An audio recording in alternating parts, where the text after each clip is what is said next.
My name is Suzanne Bardaz. I am a TESOL college volunteer.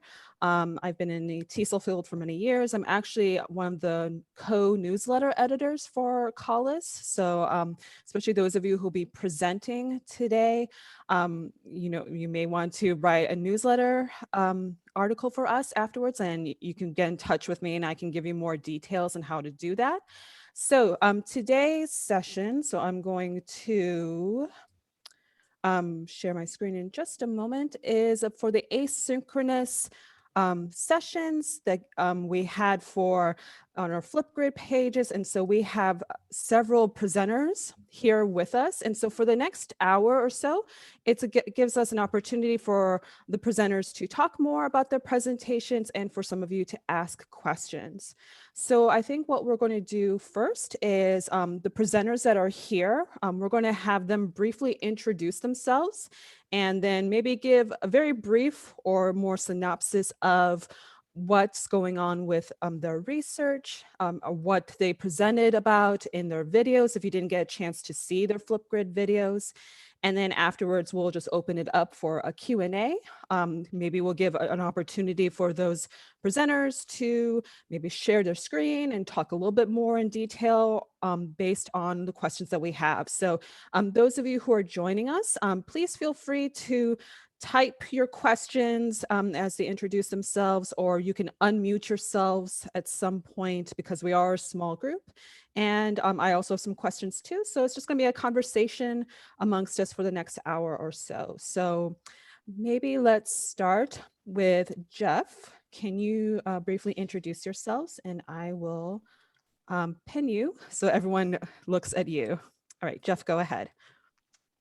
Thanks, Suzanne. Hi, everyone. I'm Jeff Magato, and I'm a longtime CallIS member, going back to like even the 80s. So I've been around Call for a long time, and have always been a huge proponent for teacher-built tools so that teachers can author their own materials in Call. So the software that I presented is something that we've developed here at Oregon called Anvil, which stands for a National Virtual Language Lab. And in the era of the pandemic, it sounds kind of pretentious, but in 2007, when we named it, it was very aspirational and sort of kind of showed a path that we were going to, which I think sort of came to fruition in the last year, which is that hybrid learning is a thing, and that teachers can and need to be deeply involved in the creation of those hybrid materials, just as they are deeply involved in the creation of face-to-face materials. So Anvil is just one of many tools that allows teachers to easily construct asynchronous tasks like listening, comprehension task. It has a built-in asynchronous discussion tool or portfolio tool, not unlike Flipgrid, but without all of the bells and whistles, maybe a Flipgrid. And I think we'll hear more about Flipgrid from another presenter. And is that about enough to get started, or should I go further? No, that's great. That's a great start for an introduction. So the next person, just going based on what I see in front of me, maybe Julie, could you introduce yourself? Sure. Hi, I'm Julie Vaught, and I'm a master's student in TESOL at Pepperdine University. And my co-student, Suki, she's not here yet, but we did a Flipgrid presentation on how ESL students or English learners, or actually any language for that matter, can use Flipgrid to enhance all 4 skills: reading, writing, listening, and speaking, because it has so many features that I personally learned myself and I got so excited about. Parts of speech, closed caption, which I think is very important, because sometimes when the communicative competence, you're hearing something, you're always, sometimes you're like, what was that word? What did he say? And then when you do the closed caption, you're like, oh, that's what he said. Just kind of like, I'm trying to learn Spanish or better. So it's like, even when I watch certain shows, I tell myself it's for learning Spanish, like shows on Netflix, and I put on the closed caption. I'm like, okay, that's what they're saying. And also parts of speech. And you can translate in any language, which is amazing, or even like one word, and then even a picture pops up in whatever your native language is. And we all know that one picture is worth 1,000 words. So I think it's really a great tool. I think it's just awesome. And you can do computer generated voice. Like, I was born in Russia, and but I came here, I was really little. So some of my presentations in English, and then I would translate into Russian. I actually played it for my mother. I'm like, don't I sound smart? And she's like, I don't know, this language is so academic. I'm not even sure what they're saying. But I was like, I sound so smart in another language.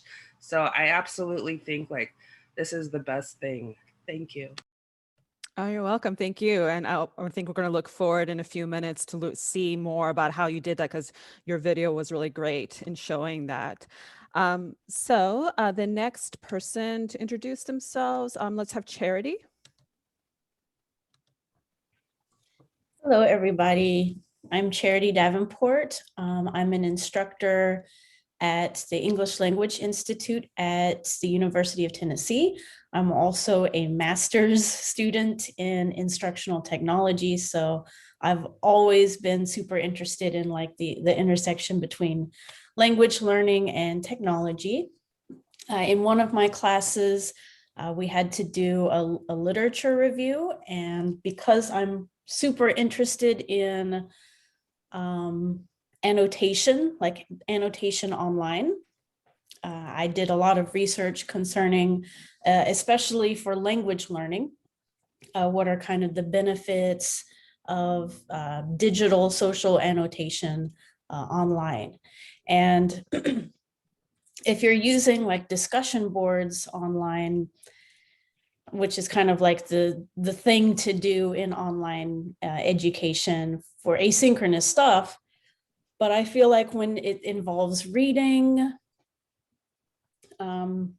there's kind of like a disconnect between making your post, the teacher makes a question, you answer it in a discussion post about a reading, but it's not, in the context of that reading. So I really like the idea of kind of bringing together those two types of things and having a discussion literally inside the reading. So basically what online social digital annotation is there's some kind of software. Sometimes it's like a browser plugin that you can put in.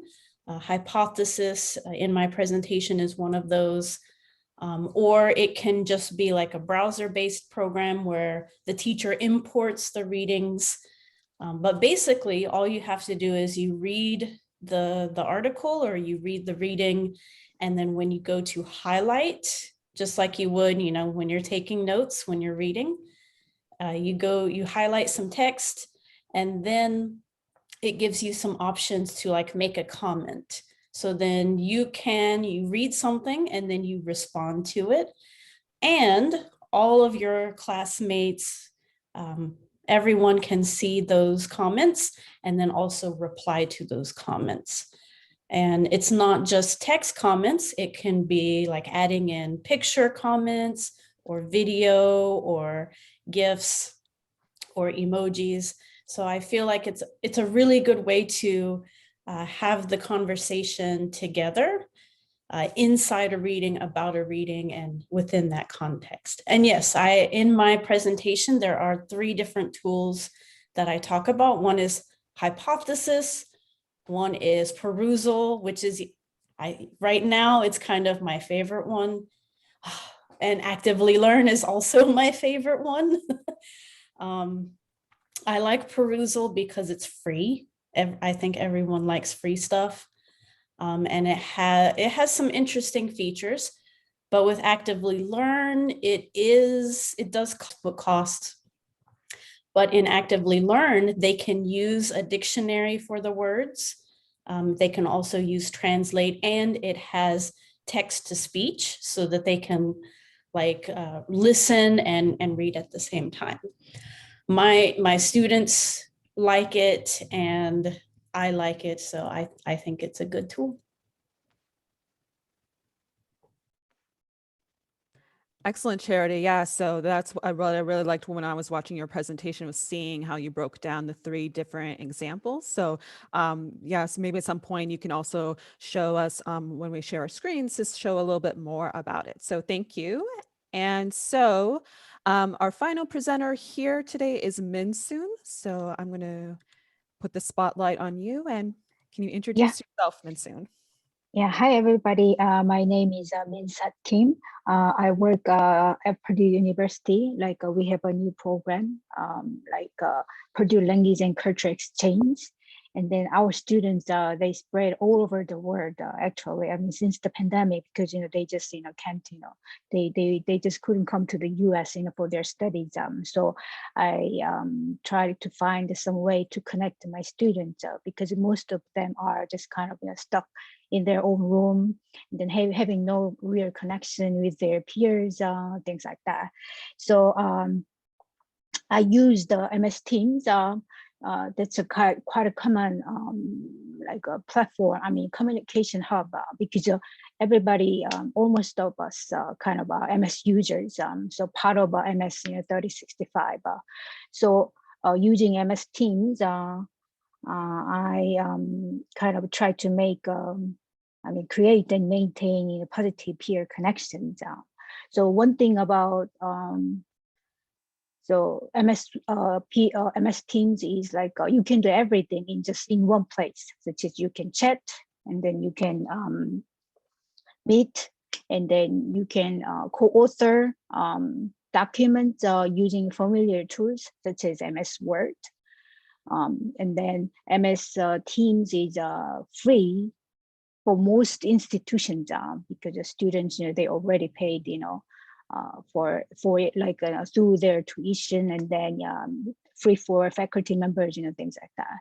So yeah, so the most convenient thing about using MS Teams is you can make your students do everything just on one platform. So you don't have to make a separate Zoom link, or you don't have to make a separate a Google Doc or whatever. So you can do everything. And then I especially like that chat feature. So whenever I actually encourage my students to contact me as well, making connections with your instructor as well. So our students, many of them actually are quite familiar with chat, and they like it. They prefer chat, over versus what talking to your instructor a face-to-face, a virtual meeting, something like that. So chat, it's a kind of a more convenient tool for them. So they use this chat feature to connect with me as well, such as just sending me a question, and then even have a chat, virtual office hours, something like that. Yeah. So yeah, I like in MS Teams, to make some positive, peer connections, especially since the pandemic. Yeah, especially since MS Teams, Microsoft Teams is becoming used by a lot of businesses and a lot of different organizations. It's interesting to see you can also use it in an educational setting as well. And Charity had left a comment saying that she was interested in seeing how Teams can be used as a sort of LMS. So maybe in a few moments you can tell us and show us a little bit more how you like it compared to the other LMSs that have been out there. But so so those are our presenters here, and we have people here who have joined us. So if you want to quickly introduce yourselves, you can. Otherwise, we're going to open this up to, again, the Q&A. We have our 4 presenters here, and then if there are any questions that you have, since we are a small group, you can unmute yourself if you want to ask any specific questions, or you can type your questions in an LMS. So I'm just going to give everyone a moment or two to either think of a question or type a question, because otherwise I also have some questions too to help keep the conversation going. So Well, maybe you miss us. Audrey and I had a presentation on TED in this session.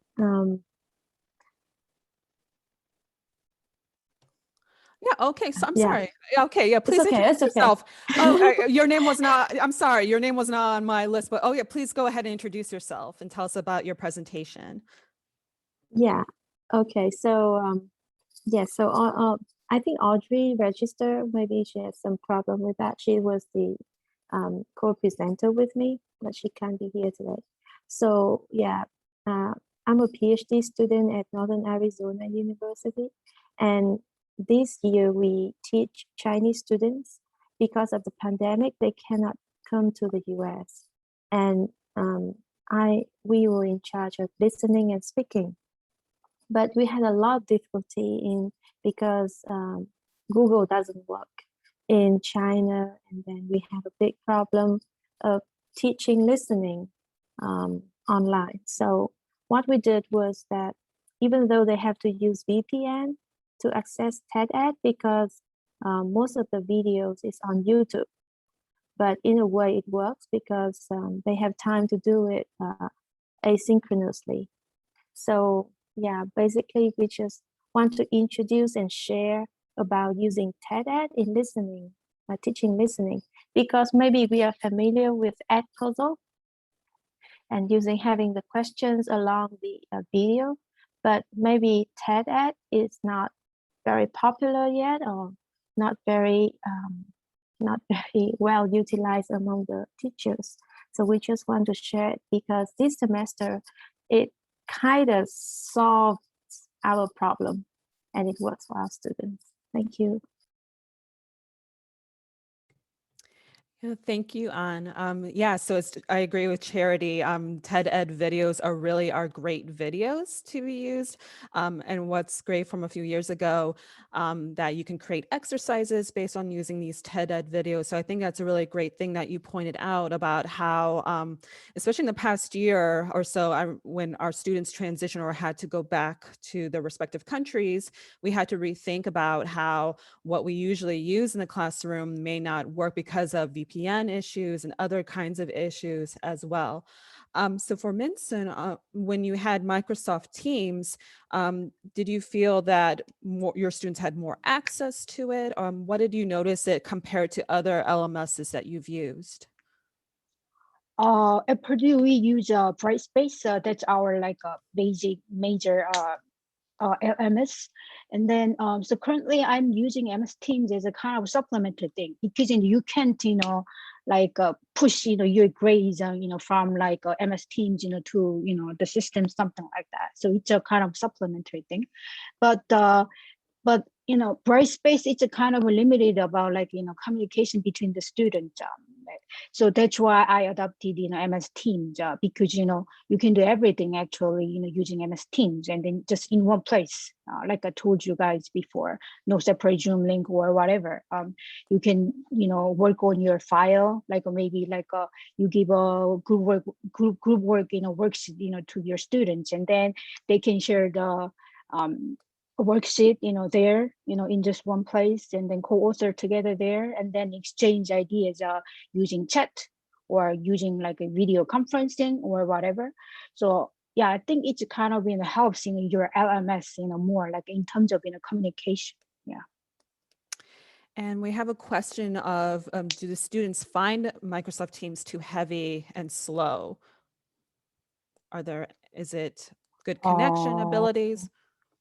I don't know, because now I'm currently in the United States, so I didn't have any internet issue kind of accessing MS Teams. They're not really slow or whatever. I haven't encountered anything like that. So maybe in some other regions of the world, maybe that could be an issue. Yeah, but my students, they have not. I actually did a little survey about using MS Teams, and then most of them mentioned that it is easy to use and then kind of convenient. So they some of them kind of complained about time differences, because my students they spread kind of all over the world. But besides that, I haven't heard about the internet connection issue or kind of loading issue. associated with MS Teams. I've never heard about that kind of complaint from my students. That's all I can say at this point. Yeah, because I have no idea about what's going on, with the internet in other parts of the world. I understand, things can be slow in some parts of the world. Yeah, but yeah, basically, yeah. And one more quick question before we move on to Angie's question. One more quick question before we move on to Angie's question, which is a great question. Do you find that as an instructor, do you find Microsoft Teams easy to use compared? Yeah. So it's quite straightforward. And then the one thing I like about it is, the tools, in it are already familiar, like MS Word, whatever other things are. Yeah. And then like a chat and then video conferencing. Yeah. Like you can just, click, yeah. Basically, as a kind of an administrator of MS Teams, like you are the owner of your team. So like, for example, you create your team for one of your sections, like a course, and then you are the owner. And then as the owner, I can make channels, for each group or like a student group or for some other purpose. Like, for example, I have a channel for like a virtual office hours or student hours. So in that channel, I mainly communicate with my students, like on office, having office hours. But I have other channels as well, but you can just, adjust, things like that. Should it be like a private, like a full group work for a certain number of, students? You can make it private, and then you are the owner, and then so you can like, add and like your students, things like that. So only the invited students and you can see the conversations or things going on in that particular channel. So I think it's quite easy. And then making like a team in the first place, that's quite easy because when your institution uses in MS, like at family, like those kinds of products, it's kind of basically everybody is in the system. So you can just, find like your students using their email address, like a school email address, I think. Yeah. And then, or you can just add everybody just with one click.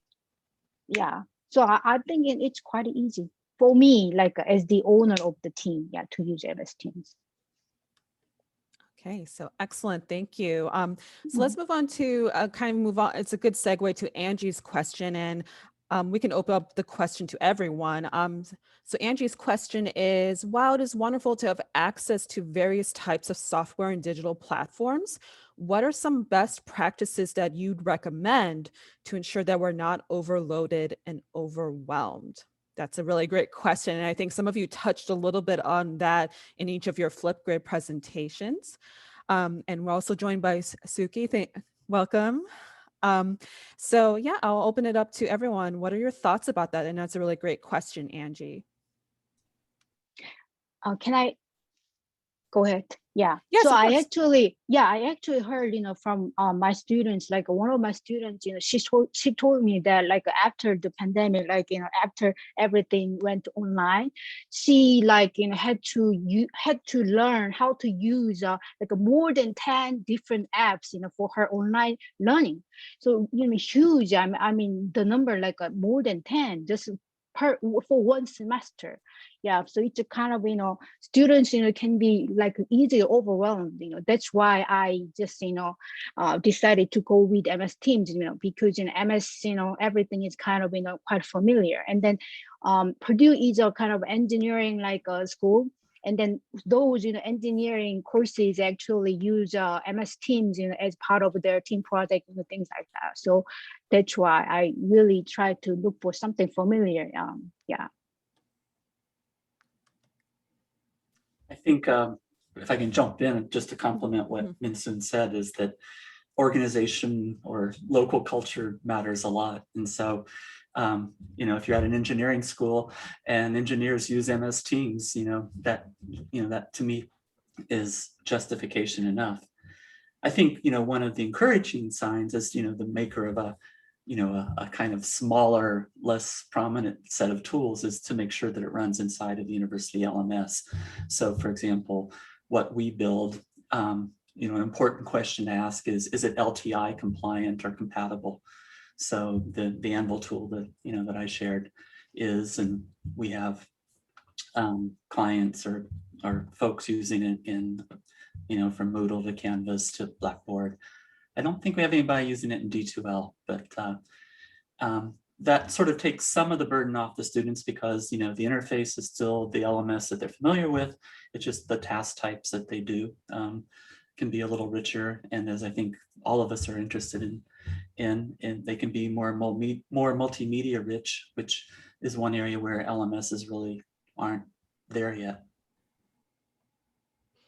I think for me, I really like that the social digital annotation is really easy to use. Like I was saying, all that students have to do is just highlight the text using that, software.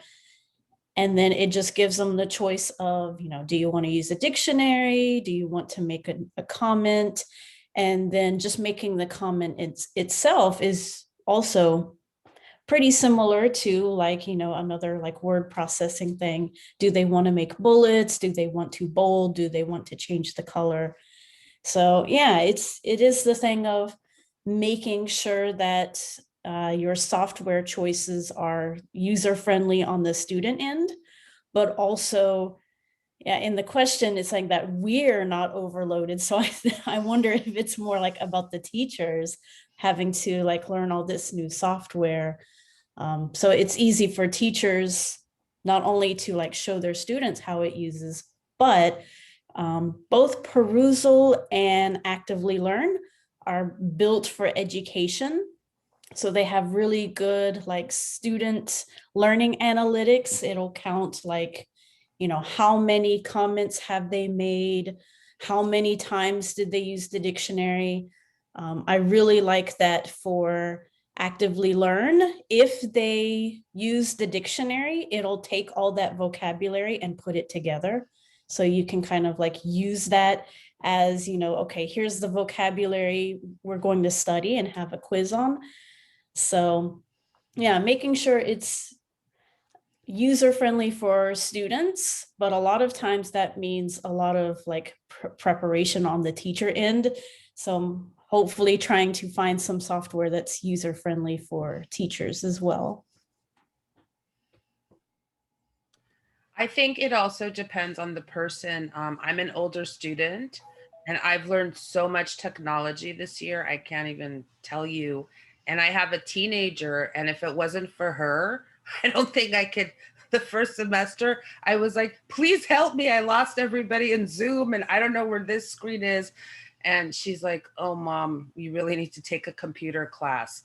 But, I'm almost out the other side. I see, light at the end of the tunnel.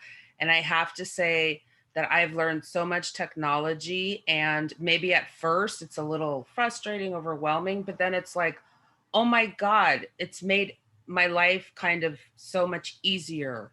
And, I'm very grateful for the technology, especially now. And I've kind of seen it on both ends. I've seen, my daughter, she's in high school, how the teachers are responding. And I've seen, her peers. And then here I am at my age, going back to school, getting a master's in a pandemic of all times. But, it's kind of a great time to do it. So I also think it depends, on the individual. And I think it also depends on how the teacher or professor guides, their class, because some professors, of course, are wonderful. And then some, maybe it's a little harder to kind of flow with. So thank you. Yeah, I think I'm in the same stream of thought. And I think one thing I learned too is that sometimes more is not always better. So it depends. For example, I had some in the summer. I had a language class, like intensive language class, like 4 hours a day on Zoom.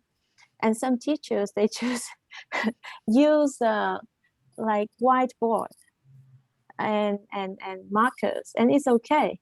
But some teachers, they're more high tech. They use share function. They use Google Doc, and it went great as well. So I think it also depends on like the real needs in the classroom. Like we don't just use technology because it's cool. We use it because it helps us solve a problem. So I think that's the approach I take, I guess. Yeah.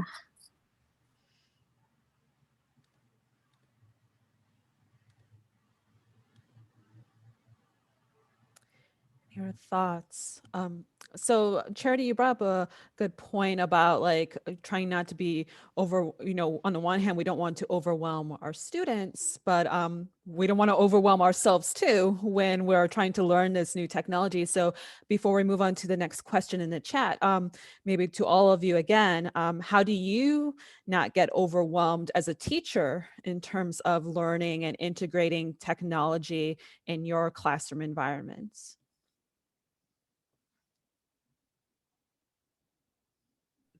Does anyone know KISS? Keep it simple, stupid. Yeah, I just kind of remind myself of that. And I am kind of like in between, like An was saying, like, I want to use technology, like, oh, I learned this about this new tool and it sounds so cool. But then it's like, well, there's like 5 or 10 of them. I can't try them all out. So I usually what I do is I'll just pick, maybe for each term or semester, I'll pick like 2 that I want to try out, and maybe one in one class and another in another class, so that I'm still learning new things, I'm trying them out, but not overwhelming myself or the students.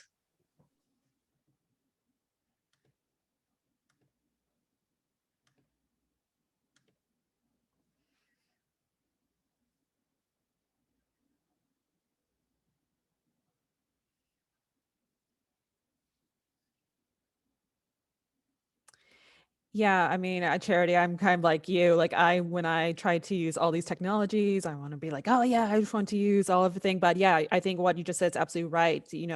Stick to 1 or 2 that you can really focus on to help you really focus on helping your students being able to do it.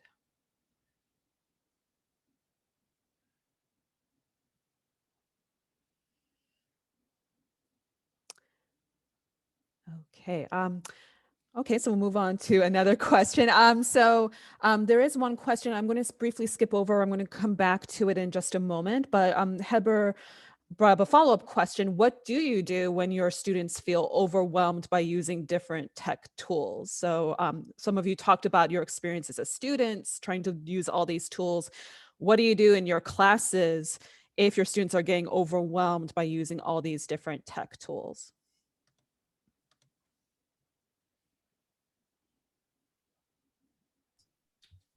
I can jump in.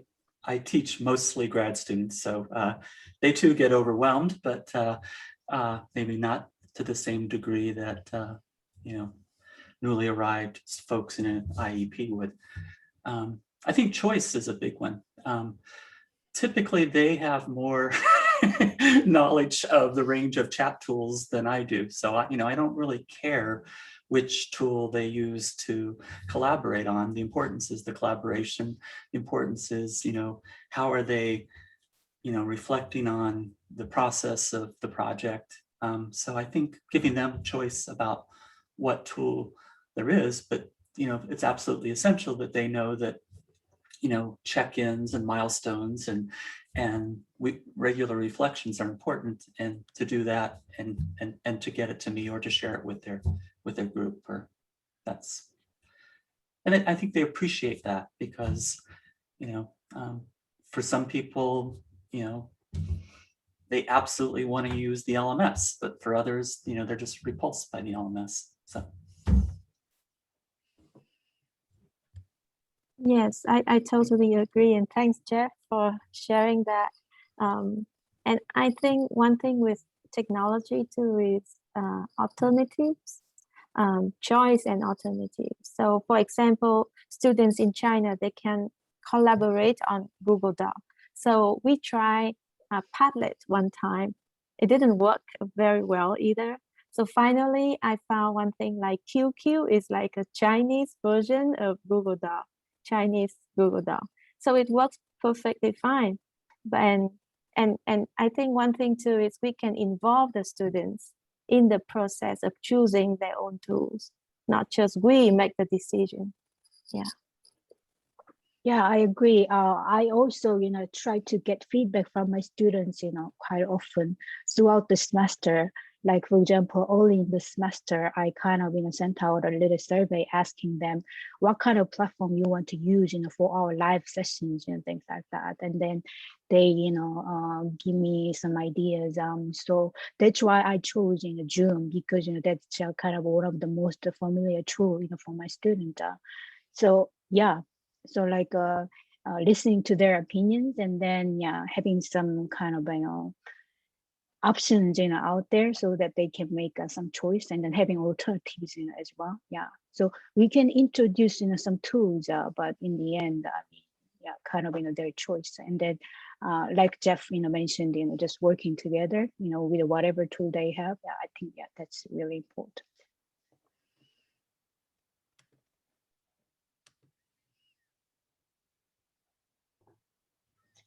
I try to give my students a lot of grace and be more patient towards them. And especially like in the beginning of the term, I tell them like, hey, here are some tools that we're going to use. You may have never used them before. Let's like practice together. And like, I'll kind of like give them a tutorial on how to use it. We'll have like a practice assignment that involves using the tool. And just anytime, they're like, oh, I'm still having trouble, then it's like, it's okay. Maybe we will look at it together and I'll help them like one-on-one.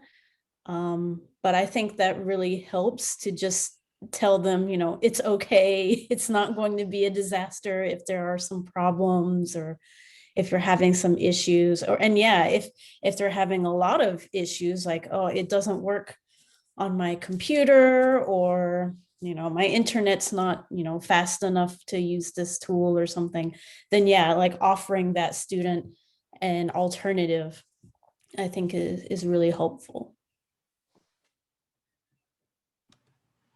I think in the end, we can't run, we can't hide. This is just how the world is. And, especially for the younger generation coming up, that's just how they live their life, probably from day one. Using Google Docs since like, I don't know, 5th grade, and all the different, like I would get so excited that I learned Padlet or something. And like, for example, my daughter's like, oh God, I've been using that, first grade. So for me, like something that's new and exciting, like I feel like I'm the baby here. For them, it's old news. So I see kind of like a flip. It's, I feel like, in a way, they're just so much more, of course, intelligent and all this stuff than, of course, the older generation. But it's here to stay, whether whoever's comfortable, not comfortable. It kind of, in the end, I don't even know if that's relative anymore, because it's just the way it is. It's the way that our society is flowing, globalization. So, it's kind of like, we don't have a choice but to keep going forward and learning this new technology, because that's how the world's running.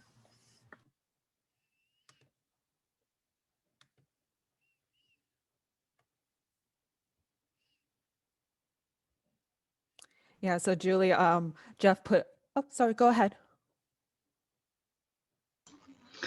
I was kind of chipping in, more sort of passively listening in the background. Sorry about this. By the way, the learning technology SIG is not why I'm here. Okay. Yes, I'm part of the learning technology SIG of the TESOL, part of the committee as well. So we've been working with Zoom. I've got their login. This is why I'm turning up with their logo. But the thing is, I'm just wondering, I know I've asked a question that could be perhaps a little bit out of the whole discussion, because when we're talking about language tuition, language acquisition and the vocabulary and drills training, what have you, the tools are great. But during the pandemic and because of restrictions in travel, I'm just wondering whether Chinese and also Vietnamese students, whether they're not asking their teachers, look, we're stuck here, but really what we would love to do is immerse ourselves with native speakers. And how could we do this online? I know it's a non-tool question, but just wondering whether we could raise this. And even if we say, look, we don't have an answer for that, maybe you have some tips. I mean, I'm getting this asked by my students. And so I'm raising the question here if it's an open discussion.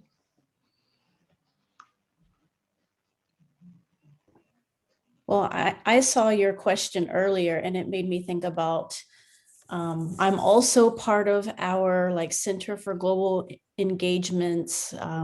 We're working on a COIL initiative, and COIL is Collaborative Online International Learning. And so, yeah, basically COIL is organizing some way that a professor in one country collaborates with a professor in another country, and they have both of their students working together on some kind of project. And so the first thing I thought of was oh, maybe this would be a really good way for, I could maybe contact our, German department and see if they have American students studying German who may want to, work on some kind of project with these students in Germany who want to learn English. So they'll be able to get kind of both out of each other, like practicing English, but also practicing German. So if you're interested in maybe something like that, contact me. But I'm also really interested in this website here that Jeff put for languageexchanges.org, which kind of it's given me a little bit of a similar vibe to that as well. Both sound interesting. I can jump in and share a little bit what we've been doing here at NAU. So this semester, we are very fortunate because we had a group of practicum students from the English department. So in my class, I had a TA. And what we do is that we call a speaking lab. And it's like pronunciation lab or speaking lab. And the students can have one-on-one schedule or appointment with this TA. And then we have like a program, not like a very simple curriculum or syllabus, like all the topics that they can talk about, and that can be a supplement to the class. And so speaking lab is one thing that we can do. Another thing is that I give them a lot of interactive assignments or collaboration assignments, so they can talk to each other instead of like a real American. So they can actually practice with each other as well, and then give comment to each other's presentation. And the evaluation I got was they were quite interested in that, and they really enjoy working together, even though in the beginning it took a lot of time to scaffold the task and get them set up a Zoom meeting and like actually record, because actually the students are not at the same place. They are from different universities in China. So and then I give them spoken feedback, or the TA who is like a native speaker, she also gives them spoken feedback. So that way, and yeah, we can do, or even matching, or we have like what is that called? Like a pair, something very similar to what Charity just shared. And here, I think in order to do that, we really need support from other departments as well. So we had very good support from global, the same thing that Charity mentioned. In fact, they are recruitment department. So when they do that, in fact, it's better for them because, yeah, we really need cooperation between one department and another. That's what we've been doing here at NAU.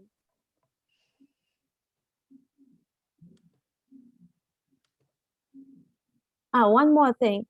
For example, what we did at Ohio University was that we recruited volunteers in university, like who want to do conversation hour, and we open conversation hour, and we train our volunteers, and then they can talk to our IEP students. That was also one thing we did. Thank you all. So many thoughts. Okay, any other questions from our participants who are joining us? Again, feel free to unmute yourself or type it in the chat.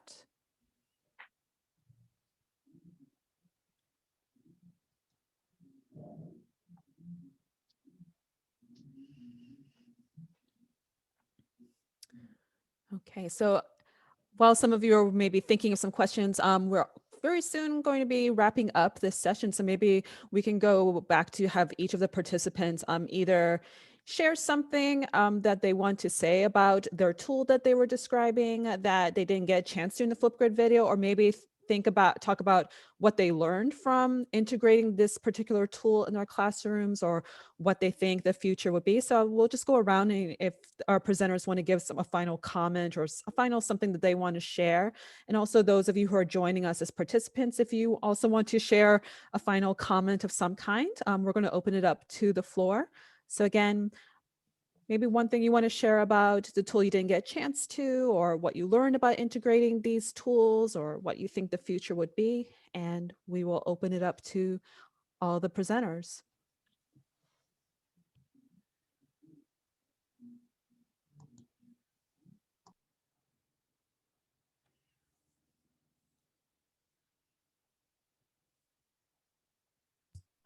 Can I share screen, Suzanne? Yes, let me make sure that you can. Okay, go ahead. Thanks.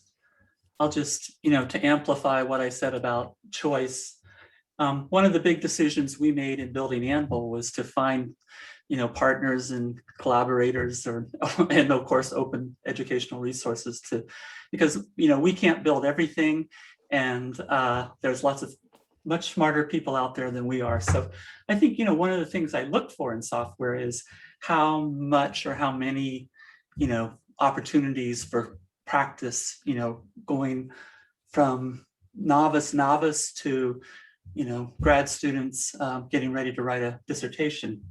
And so this is just a shout out for the H5P initiative, which you may be familiar with, because it's a set of open educational resources, and then what we've overlaid with that is just the speech tool that I demoed in the so if everybody builds one tool and we can find a way to make them work together, that's one approach to this big complex problem.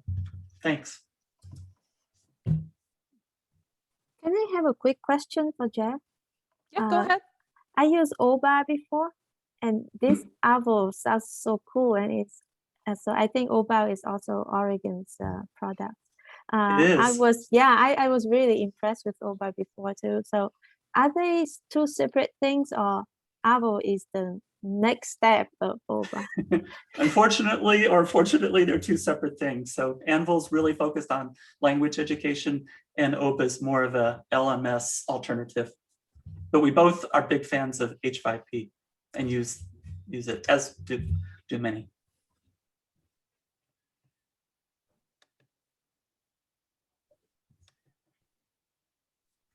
Good for you, Charity. I don't think you can be a modern instructional design student without giving a big thumbs up to OER.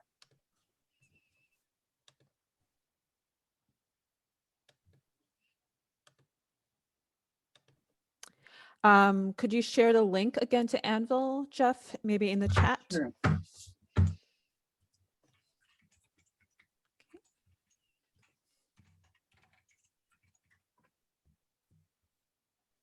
Okay, so anvil.uoregon.edu. Okay, anybody else? Any final thoughts? Or final questions? I would love to hear why Charity is so much more positive about actively learning than perusal. It's mostly the dictionary part. Well, it has, yeah, you can look up the word in an English to English dictionary. It also has like a built-in, like a Google translator for those words. So for that reason, yeah, I had a set of students who one semester we used actively learn, and then the next semester we used perusal. And they're like, oh, we miss the dictionary, we miss the translation. I was like, well, you're in advanced levels, so maybe you should wean yourself away from using the translator. And yeah, that might be a con for some teachers. They don't want their student to, be able to just, of course, if they highlight everything and use the translator, it's probably not going to make a lot of sense. But so there's that. Actively Learn also has the ability to like have different color tags for the comments. So if you did want, students to tag it as like, oh, here's the main idea, this tag or this thing I highlighted is for key vocabulary. They have that ability, and that's not in perusal. Actively Learn is also kind of like Newsela, where it already has a bunch of articles with built-in questions, so I don't have to make them because I don't have time. However, it's not like a graded reader like Newsela is. So, but they have like different levels, and they show you like the grade levels. Maybe one of the cons then is the articles are geared more towards American students. So there might be like some background information that our students wouldn't be familiar with. But I think that's it. But I like that perusal is free. And it has the ability to put in more OER and stuff like that. They do have like some textbooks that you can purchase through them to be able to use in perusal. So I like that too. So yeah, I'm stuck in between both of them of like which one I like the most.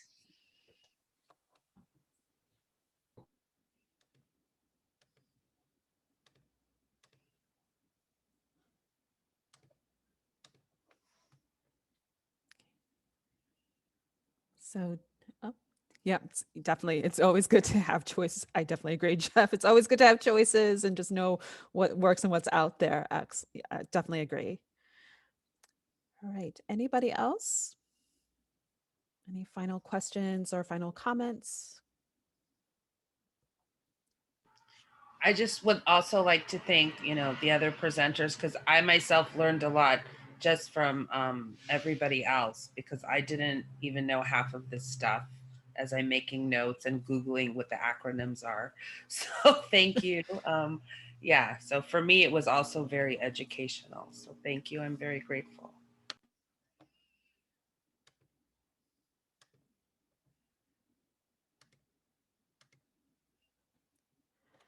All right. So Minsoon or Suki or An, any other final comments?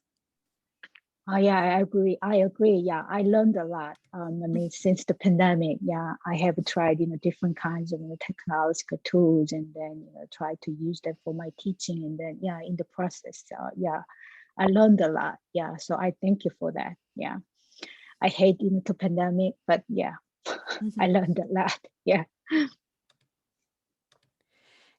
Yeah, I definitely agree with that. I think with this pandemic, we've definitely learned a lot. I think we learned not only what the tools are out there, but I think it's forced us to really think about teaching and how do we teach in these new remote or online settings. And especially for some of us, it may be continuing on, and how can we continue to do a good job or be a better provider for education for the students.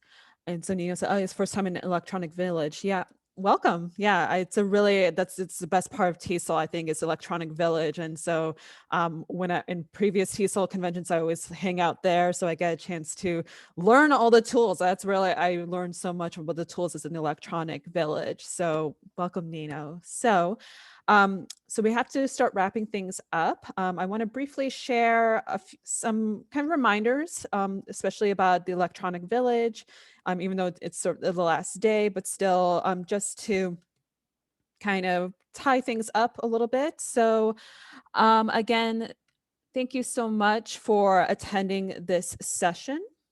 Sorry, let me just. So we definitely want to encourage you to please follow TESOL Callis. We have a YouTube channel. So this session, among the other sessions and the other Q&As, will be posted in the video sometime either today or in the next few days. We have a Facebook page, we have a Twitter account, and we do have a website. So please, there are different ways for you to keep in contact and keep in touch with us. So actually in a few minutes, we are going to have our open meeting session. So I believe the link should be in the Electronic Village webpage. So check out this webpage. So in a few moments, we'll be doing an open meeting. So you're more than welcome to join us. And again, as I mentioned earlier, I am one of the co-editors for the Callis newsletter. So I encourage all of you in this call or in this session to think about perhaps writing an article for us, because we'll be asking and soliciting for articles in a few weeks.